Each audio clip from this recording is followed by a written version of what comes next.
welcome back to my channel. Now, if you clicked on this, thank you. I was a little bit nervous about how this video would be accepted because I admit, back before I left school, when I thought of poetry, I thought, oh my god, this is so boring, fuck this shit, like I just couldn't read it and I put me to sleep. But surprising myself more than anything, when I left school, I picked up a few poetry books and I fucking loved it. Now, I don't know what my poetry books that I like fall under. Maybe it's modern poetry, I don't know. But I really wanted to share my love of poetry with you guys. I'm not like an avid poetry person. I think there's maybe 5 books that I've mentioned that I've read, and there's another 3 that I want to read, plus I've purchased some more which I'll tell you about. But I always forget how much I love poetry until I pick it up and read it again. And I wanted to try and kind of, I don't know if there's a stigma around poetry, maybe it's just my thoughts that there is a stigma that people kind of don't like poetry. But reading these poetries and these authors that I'll mention to you really changed my perspective on it, and I actually really love this poetry. I find I really connect to it, and yeah, it's really changed what I think of it. Yeah, I'll try and be brief. I'll go through some authors and maybe read snippets of some of my favorite poems of theirs, and if that encourages you to go out and maybe read some of this yourself, or you know, make you realize that not all poetry like I thought was the same, then that would be amazing. Some of the authors I have here are Langleave, Michael Fordham, Bo Taplin, and Ian Thomas. The only book that I don't have, which I will mention, is The Princess Saves Herself in This One by Amanda Lovelace. Let's talk about Langleave first. Now, I just want to talk about, before I get into their poetry, I just love it so much. So there's Langleave, right, she's a poet, and there's Michael Fordham. Now, they're together in real life, and it just makes my heart so happy because if you pick up their books, I won't spoil it, but if you pick up their books, take a really good look at their dedications. It just makes my heart sing. It is so cute. Read the fucking dedications because it's just beautiful. Now, the first book I picked up after leaving school that was a poetry book was Love and Misadventure by Langleave. Now, I had heard a little bit about this, and you know, I thought, why not pick it up? Now, her books generally have, you know, your standard length poems. There are some which I'm going to read out that's a tiny bit longer. This is one of my favorite ones. But yeah, I just find that I think it's the subject matter of these poems that just really connect with me. I'll read out my favorite one from this particular book, which I just died. It will forever be one of my favorite poems. Here we go. This one is called Lost Thing. Do you know when you've lost something, like your favorite t-shirt or set of keys, and while looking for it, you come across something else you once missed but have long since forgotten? Well, whatever it was, there was a point where you decided to stop searching. Maybe because it was no longer required or a replacement was found. It's almost as if it never existed in the first place, until that moment of rediscovery, a flash of recognition. Everyone has one, an inventory of lost things waiting to be found, yearning to be acknowledged for the worth they once held in your life. I think this is where I belong, among all your other lost things, a crumpled note at the bottom of a drawer, or an old photograph pressed between the pages of a book. I hope someday you will find me and remember what I once meant to you. That is one of my favorite all-time poems. I think it's amazing. I can totally relate to that. And yeah, this is the one that started me off on my journey. I love Langleave. I also have read her other collection of poems, Lullabies, and I have recently just ordered her 3rd collection of poems, Universe of Us. I really am not very good at articulating myself, but I wanted to show you some authors and read some of my favorite poems of theirs just to give you a taste of why I love them. I can't express myself. Why do I even have a YouTube? I can't talk about things I love adequately, but yeah, I hope this can change your perspective on poetry and make you realize that, yeah, there is some pretty fucking cool poetry out there. So that's Langleave. That's one of my favorite poems by her. As I mentioned, the next person is Michael Fordham. Now, his first one I picked up was Dirty Pretty Things, and his second one was Bittersweet Love. Now, Dirty Pretty Things, as it sounds, a little bit dirty. Maybe it's not for the lighthearted, it's not exactly PG-13, but it's really good. I'll give you an example. I've marked out 2 poems here. So he has his standard poems, you know, his similar to Langleaf, about love and all that. And that one I'll mention is the second one tagged. But the other one's also about writing, and I really like this one. It's called Lost Words. A midnight scribble, a morning sigh, you watch the words curl up and die. Madness lives inside your head of poems lost and pages dead. A mind possessed by unmade books, written lines on empty hooks. So he's got like short little ones like that. He actually has kind of, I would call them short stories. By short stories, it varies anything from that long. And so some of them are actually like a page and a bit long.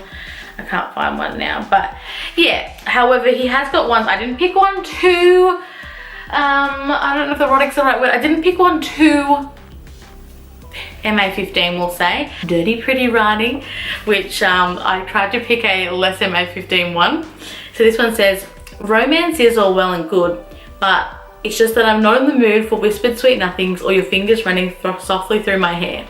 What I want more than anything is for you to treat me like your own personal sex doll. Don't kiss me, make me bite my lip. I tried to pick one that wasn't too intense. There is one of my favorite ones that's very much more MA15 than that, but I didn't feel it was appropriate to put in this video. If you would like to know what that one is, please message me on Instagram and I will tell you which one is my favorite. But yeah, like I purchased another one of Langleaf's books, I've also purchased another one of Michael's books. It's called Smoke and Mirrors. So I'm really excited to get both of those. That'll be 3 of each of their books I have. And yeah, they're just, the second ones are just as good as the first, so I definitely would recommend them. The third one that I don't have a copy of, I literally just read, but I lended it to a friend, is The Princess Saves Herself in This One by Amanda Lovelace. Now, I've heard mixed reviews about this one. Some people I've heard have read it and loved it, and others that they couldn't connect with it.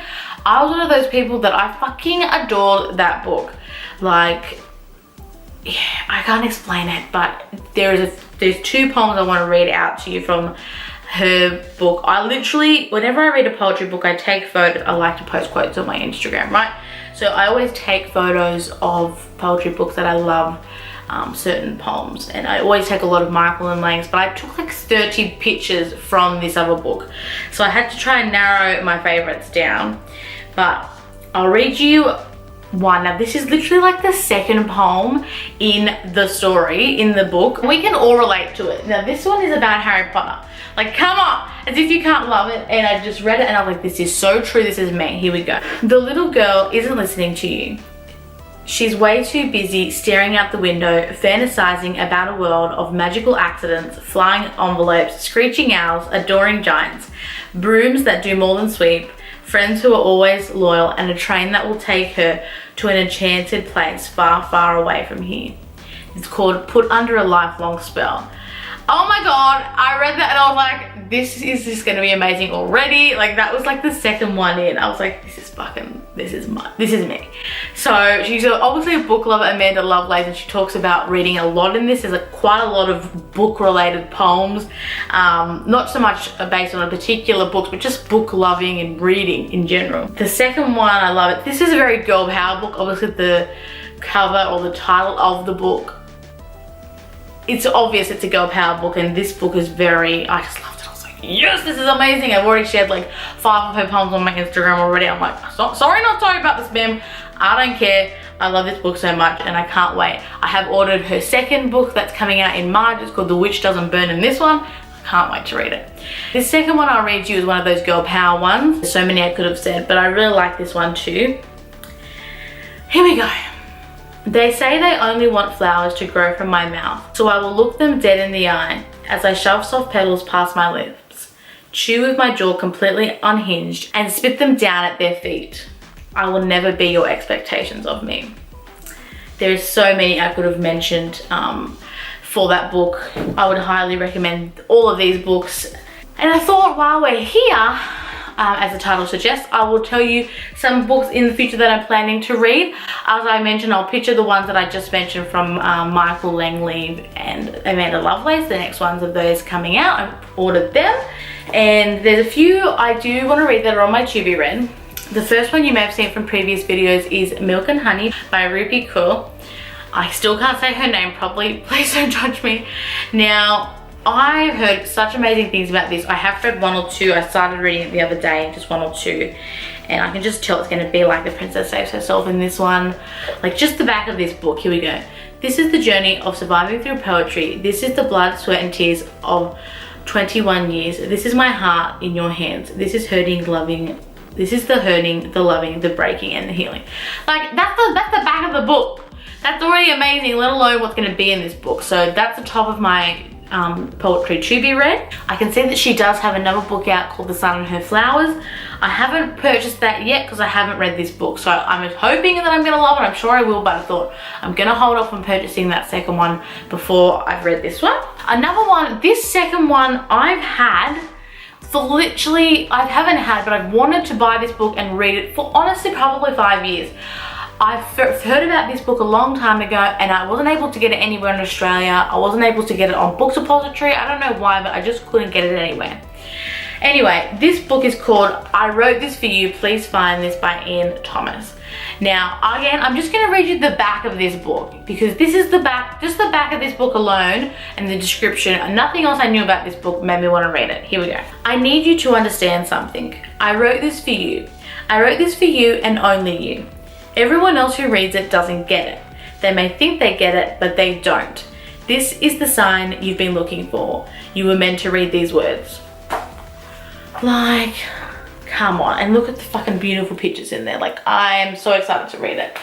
So that's going to be second up on my poetry to be read. And another author who is actually Australian as far as I'm aware, and I've seen a lot of their poetry on social media through celebrities, and I really liked the ones that I saw and I thought, fuck it, I'm gonna buy one of the books. This one I've actually had for probably a year, this book. I just haven't read it. I've only read the first couple pages. It's called Buried Light by Bo Taplin. Yeah, I've seen a few of his poems here and there. Oh, I must have got up to here when I started to read it. I've seen a few of his poems here and there, and again, I just can connect with poetry like this. I think it's probably contemporary poetry or whatever you want to call it, but all these books I loved. This one I'm excited to read, and so I'm excited to read these three that I haven't read already. I'm hoping I'm going to love it. As I said, the ones I've seen of his I have previously on Instagram that I loved. So I bought the book, and he has got a few other books, Bo Taplin, out. There's a few other collections of poems, and then perhaps purchase some more of his because yeah. I'm sorry if I rambled on then about poetry and read you poems that you weren't interested in. I personally love all these books. As I said, if you can watch this video and maybe be like, maybe poetry isn't so bad, then I'd be happy. If you've read any of those poems, let me know what was your favorite. What one should I know about? I only recently knew about Amanda Lovelace, and I love that. So yeah, if there's an amazing poet out there I need to know about, let me know. I just thought, yeah, I'd try something a bit different and, you know, something I haven't seen out there. So let me know what you thought of this, and like it if you liked it, subscribe down below, and I'll see you next time. Bye! What is it called? I'll see if they mention it here. No, they don't. The Universe of Us. The Unwritten. A Mind Possessed by Unmade Books. Romance is all well and good, but it's just that I'm not in the mood for... Romance is all well and good, but it's just that I'm not in the mood for whispered sweet nothings on your... by... This first one, sorry, so I will look at them by